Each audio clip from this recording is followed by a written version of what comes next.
دوستو بہت خوش نصیب ہیں ہم لوگ، کیونکہ ہماری زندگی میں رمضان کا ایک اور مہینہ آنے والا ہے۔ رمضان کا مہینہ دستک دے رہا ہے، ایک دو دن کے بعد سے روزے شروع ہو جائیں گے۔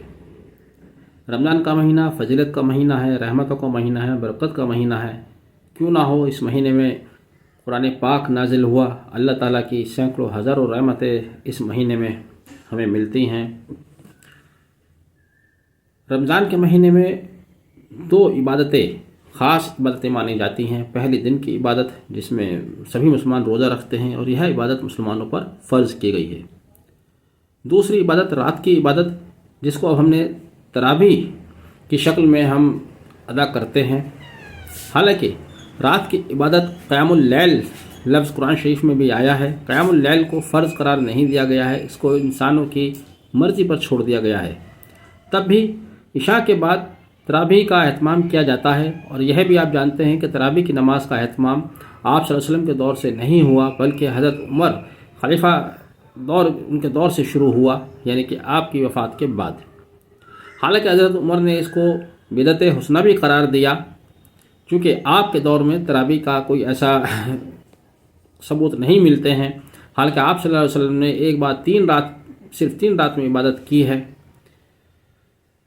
بہرحال تراویح اب ہم کثرت سے پڑھتے ہیں، ہر مسجد میں تراویح کا اہتمام کیا جاتا ہے، قرآن شریف کی تلاوت کی جاتی ہے۔ لیکن آج جس بات پر ہم چرچا کر رہے ہیں جو فکر کی بات ہے، حالانکہ میری فکر بہت پرانی ہے، لیکن کبھی کہاں کہیں، کس سے کہیں۔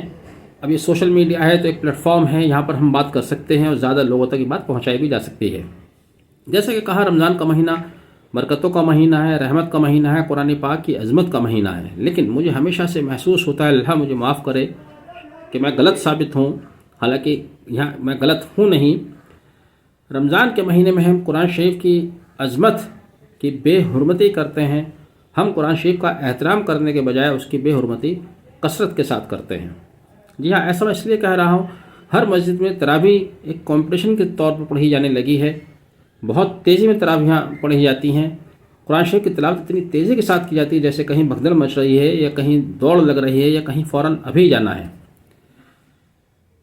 پہلے 29 دن میں قرآن شریف پورا سنایا جاتا تھا، اب وہ گھٹنا شروع ہوا 29 دن سے، کہیں 20 دن کا ہوا، کہیں 15 دن کا ہوا، تو 10 دن کا عام ہو گیا ہے۔ 10 سے بھی گھٹ کر کہیں 7 دن اور 5 دن کا قرآن شریف کی تلاوت کی جانے لگی ہے تراویح میں، جس کا نتیجہ یہ ہوتا ہے کہ پڑھنے والے کو کیا پتہ ہے تو پڑھنے والا جانے، لیکن سننے والے کو یہ آپ جانتے ہیں اسے کچھ نہیں پتہ ہوتا کہ پڑھنے والے نے کیا پڑھا، اتنی تیزی سے پڑھ جاتا ہے کہ آپ کو کچھ سمجھ میں نہیں آتا۔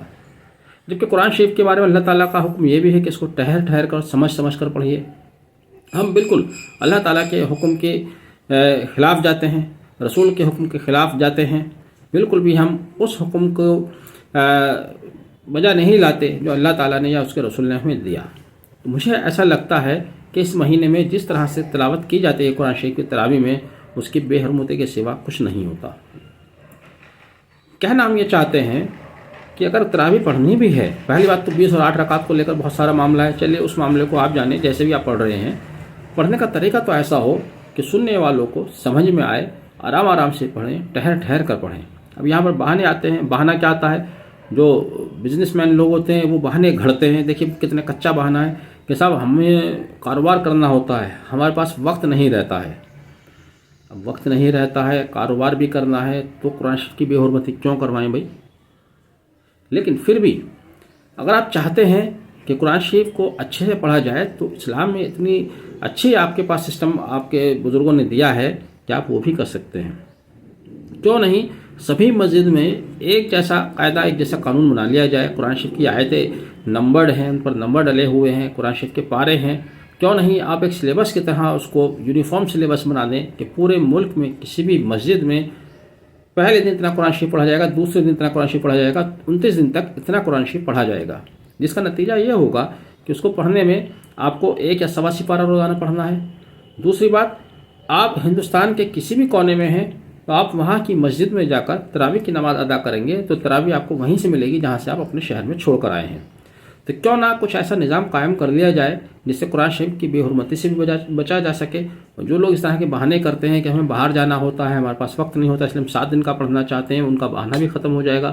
اب آپ 29 دن عشاء کی نماز پورے سال فرض ہے، پورے سال پڑھتے ہیں، تب آپ کسی بھی دن اور کہیں بھی چلے جائیں، جہاں بھی ہوں گے، جس بھی شہر میں ہوں گے، جب آپ تراویح کی نماز پڑھنے کھڑے ہوں گے تو وہیں سے شروع ہوگی جہاں سے کسی دوسرے شہر میں ہو رہی ہے. جیسے آپ اذان کا معاملہ لے لیجیے گا، پوری دنیا میں ایک جیسی اذان پڑھی جاتی ہے، اسی طرح سے تراویح کا بھی اگر ہمارے شہر قاضی لوگ، ہمارے امام لوگ مل بیٹھ کر اس کا ایک سلیبس تیار کر لیں کہ ڈیلی اتنا قرآن شریف پڑھا جانا ہے، تو میں سمجھتا ہوں اس کو ہم بہتر طریقے سے پڑھ پائیں گے، بہتر طریقے سے سن پائیں گے، بہتر طریقے سے سمجھ پائیں گے، اور جو ثواب کی شکل میں ہم گناہ کما رہے ہیں اس سے بھی بچ پائیں گے. میری بات اگر آپ کو برا لگے تو میں معافی چاہوں گا، لیکن یہ غور کیجیے گا، بہت ضروری بات ہے.